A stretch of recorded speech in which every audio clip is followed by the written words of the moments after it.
Что касается казахов, то они не являются племен из числа племен тюрков и татар, но они являются корнем тюрков и татар, а их земля – местом возникновения и источником тюрков и татар. Они не являются кыргызами, как это распространено и известно сейчас среди русских, европейцев и подобных им. Они неисчислимые племена из числа тюрков и татар.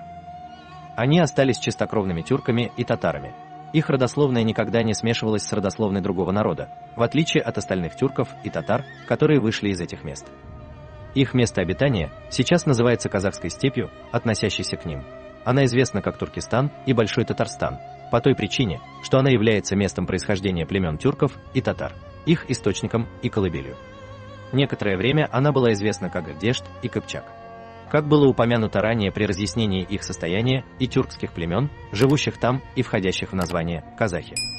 И они отличаются друг от друга с древности. Некоторые из них упомянуты в Шиджара от Турк-Абуль-Гази. Это найманы, кирииты, кунграты.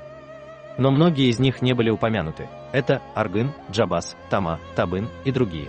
Возможно, причиной неупоминания их было отсутствие информации о них, и возможно, что некоторые из них вошли в число татар, а некоторые в число уйгур, а некоторые в число алач.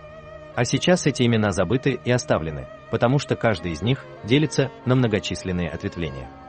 Татары раньше назывались Утыс-татар, что означает 30 татар, а уйгуры назывались Ун-уйгур, что означает 10 уйгуров. А алачи до сих пор называются Алты-алач, что означает 6 алачей. И также остальные.